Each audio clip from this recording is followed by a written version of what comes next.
Oke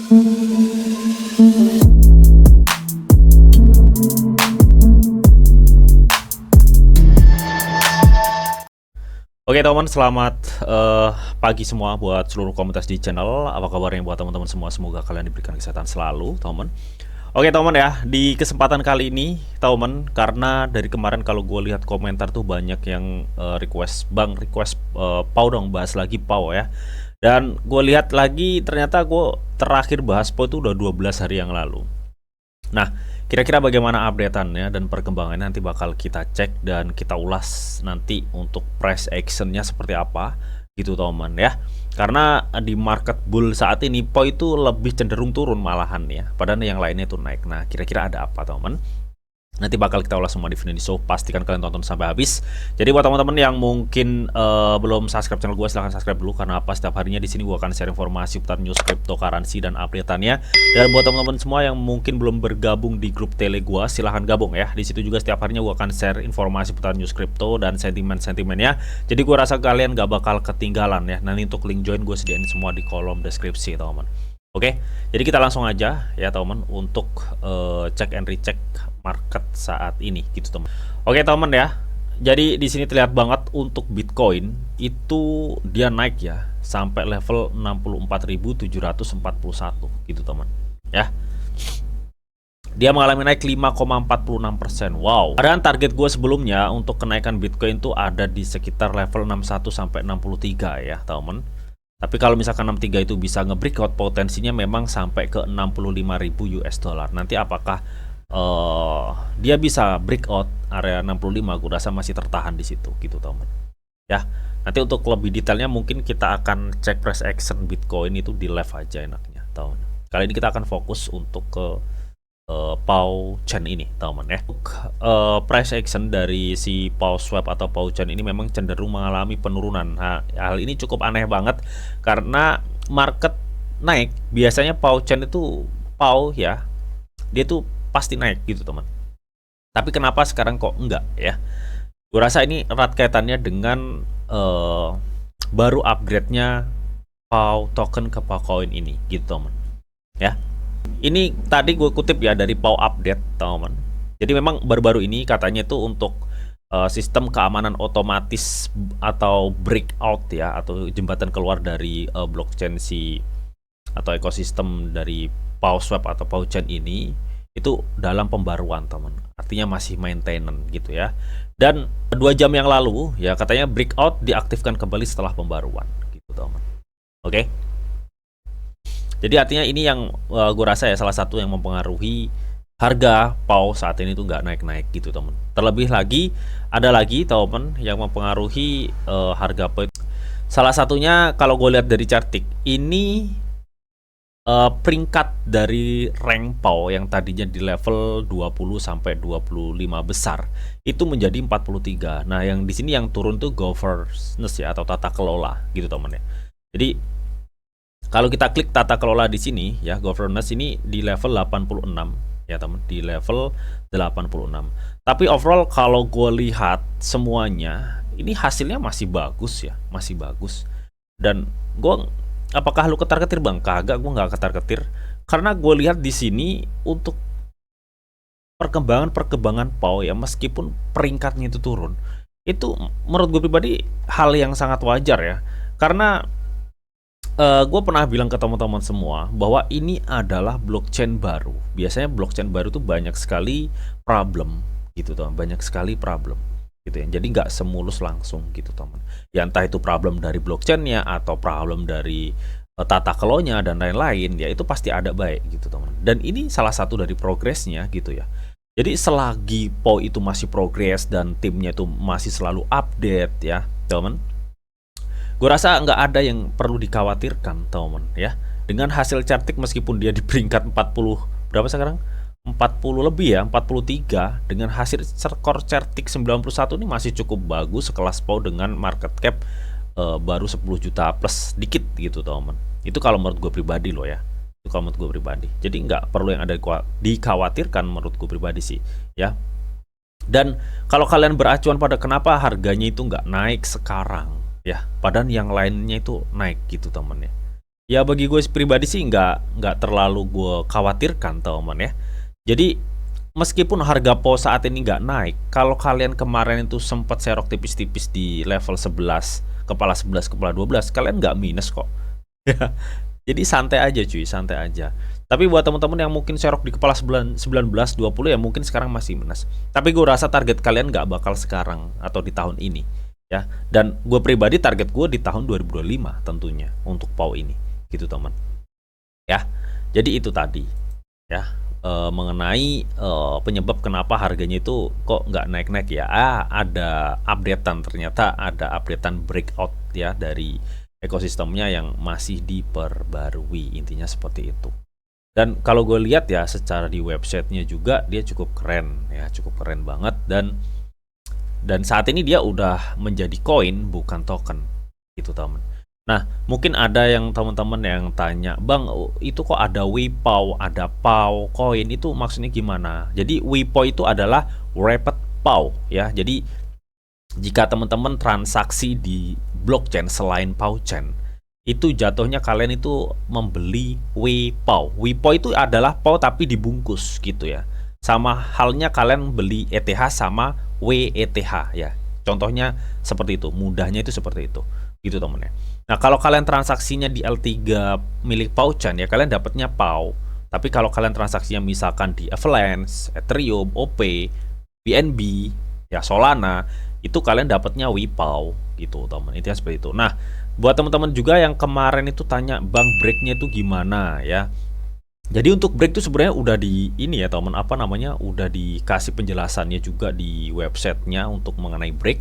Tapi yang pasti kalau gue lihat cek dari tutorial breaknya, kalian tuh diharuskan memiliki dompet PAU dulu ya, dompet atau wallet PAU. Kalian bisa bikin sendiri caranya, kayak kalian bikin MetaMask, Trust Wallet gitulah ya. Baru kalian menuju di platform migrasinya. Nah platform migrasi kalian bisa klik ini. Nanti kalian misalkan taruh PAU yang lama itu di MetaMask, kalian tinggal connect, kalian lakukan proses migrasi. Setelah selesai kalian disuruh pastekan wallet dari PAU wallet ini. Nanti jatuhnya untuk migrasinya ya, migrasi PAU kalian tuh nanti PAU kalian tuh ada di PAU walletnya ya, bukan di MetaMask lagi. Intinya seperti, karena yang dipaste PAU wallet ya untuk hasil migrasinya. Intinya seperti itu. Kalian bisa cek dulu dah ya, cek dulu, dipahami ya teman-teman. Meskipun ini bahasa Inggris, tapi kalau kalian cermati, kalian pasti bisa. Kalian pasti bisa.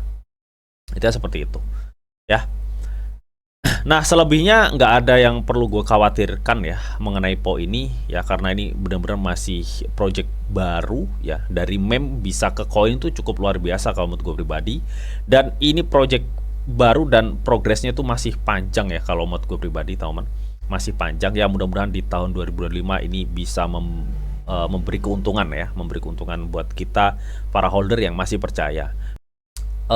Riset dulu aja yang dalam gitu ya mengenai apa itu PAU, apa sih yang menarik dari PAU gitu temen ya.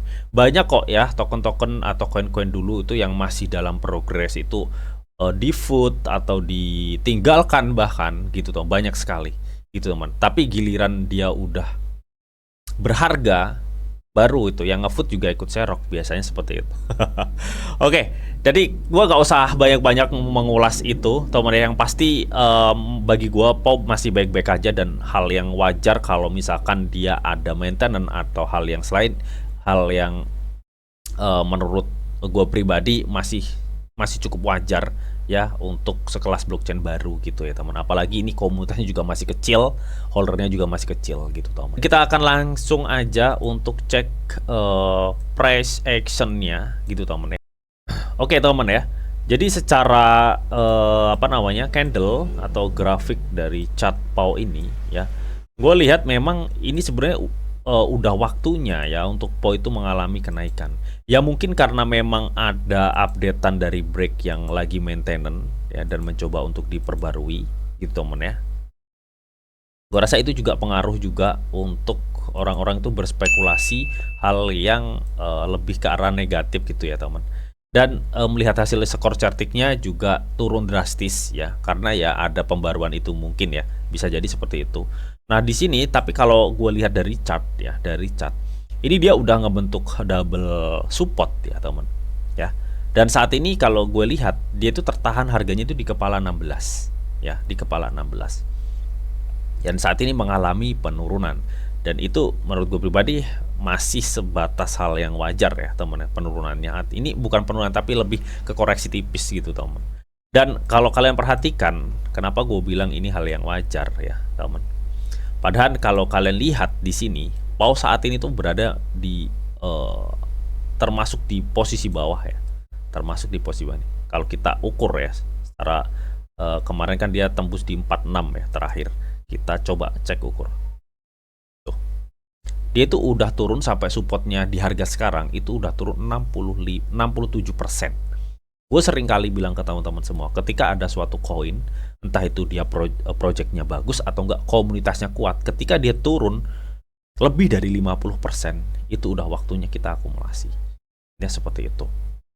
Ya, dan menurut gue pribadi penurunan ini hal yang sangat wajar, teman-teman ya. Meskipun kalau kita lihat secara market all itu cukup aneh karena Bitcoin naik, semuanya naik, tapi Pau itu kok nggak naik. Ya itu karena tertahan dari sentimen internalnya tadi ya, karena ada updatean gitu teman-teman ya.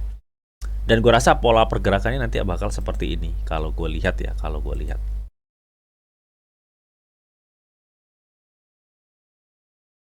Ya, jadi adapun penurunan itu mungkin dia akan tertahan di kepala 14 sih kalau menurut gue pribadi. Dia mungkin akan tertahan di kepala 14. Coba gue cek ya. Gue cek kalau misalkan dia turun terus ini sampai mana kiranya. Oke. Di sini gue dapat di area 0,38 itu ada di sini. Nah, di sini, teman. Ini di area sekitar kepala 14, teman. Jadi gue rasa dia akan tertahan di kepala 14 ini. Ya, gue rasa ini di kepala 14 akan ada demand. Gue rasa sih ya. Karena gue lihat di sini ya, dia udah ngebentuk double support gitu teman. Biasanya kalau udah kebentuk double support itu biasanya ini nanti setelah koreksi dia akan naik gitu ya. Ya, gue rasa seperti itu. Ya, jadi kalian untuk saat ini kalian juga bisa cicil-cicil ya. Atau enggak nanti di kepala 14 pas atau di kepala 14,5 ini kalian bisa cicil tipis-tipis. Intinya seperti itulah ya.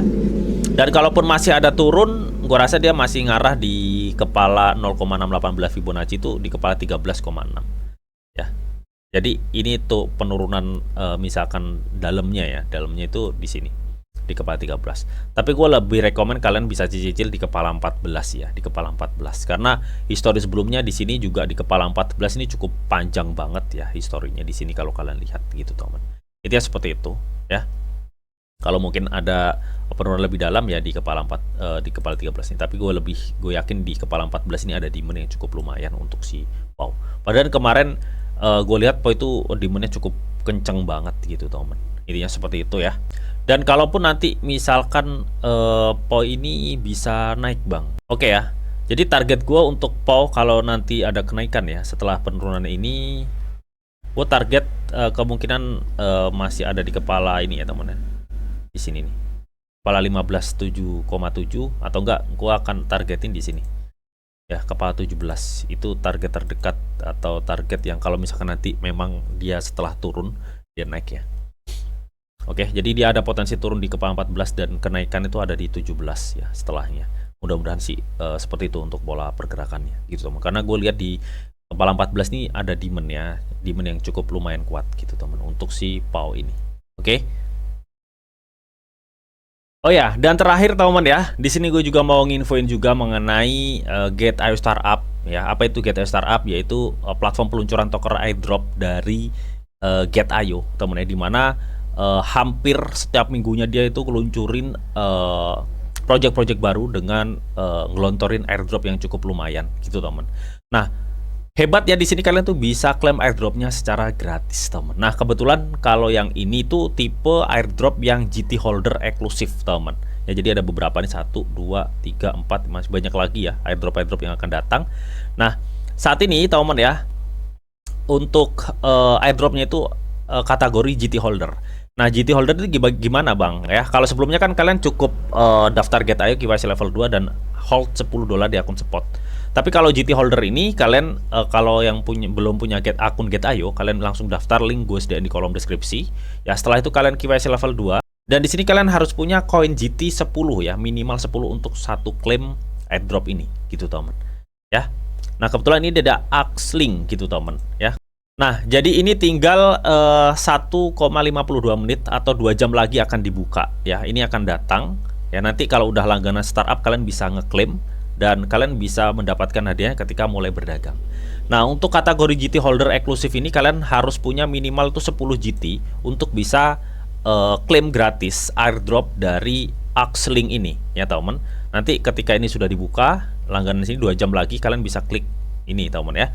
Nah, apa itu Axlink ini gitu teman, kalian bisa baca-baca sendiri ya. Large Web3 social platform ya dan infrastruktur global katanya teman. Kalian bisa baca-baca sendiri di sini ya, pendirinya siapa, token networknya apa ya. Kalian bisa baca-baca sendiri. Nanti untuk linknya juga gue sediain semua ya di kolom deskripsi, jadi kalian tinggal klik aja yang buat teman-teman yang mau ikutan gitu teman ya. Oke. Dan mungkin itu tadi teman ya, updatean mengenai si PawSwap ini teman. Oke, di sini gue juga mau cek di PawScanner ya. Ini adalah scanner atau explorer blockchain dari PawChain. Ya, dimana di sini gue lihat transaksinya udah cukup lumayan ya. Kalau kemarin kan baru 200 biji ya transaksi, sekarang udah 43.000. Artinya udah ada kenaikan atau peningkatan transaksi yang cukup besar untuk si PawChain ini, teman ya. Tapi ingat ya, cukup besar itu bukan berarti kalian compare dengan Solana, kalian compare dengan BNB ya. Tapi di sini gue lebih lihat secara persentase dari cuma transaksi 200 biji ke 43.000 kan itu kenaikannya cukup lumayan besar. Dan ini merupakan hal yang cukup menarik bagi gue pribadi secara project. Dia masih sangat project baru dan masih dalam pengembangan terus lanjut ya, pengembangan berlanjut ya teman ya. Dan ini menurut gue pribadi salah satu koin ya, koin yang terlahir dari meme yang masih cukup early banget gitu teman, masih cukup early banget dengan hasil charting yang cukup bagus ya. Dan tetap teman ya, sebelum kalian memutuskan suatu semua kalian harus dior. Oke, mungkin itu aja lah ya yang bisa gue update untuk PawSwap atau PawChain ini. Semoga informasi ini bisa bermanfaat. Dan tetap sebelum gue akhiri video ini, di sini ada disclaimer on bahwa untuk trading dan investasi di dunia cryptocurrency itu sifatnya sangat berbahaya atau sangat-sangat beresiko tinggi teman. Jadi bijaklah kalian di dalam mengelola atau memanajemen keuangan kalian. Semua keputusan yang kalian ambil adalah tanggung jawab kalian masing-masing. Di sini hanya memberikan informasi yang didata untuk kalian semua. Oke, mungkin itu aja yang bisa gue sampaikan di video ini. Semoga bisa bermanfaat. Jika kalian suka video ini, jangan lupa kalian klik like, share, komen, and di subscribe teman, karena subscribe itu gratis dan tentunya kalian akan mendapatkan update-update video terbaru dan info-info terbaru dari Didi Channel. Oke, sampai jumpa, bye-bye.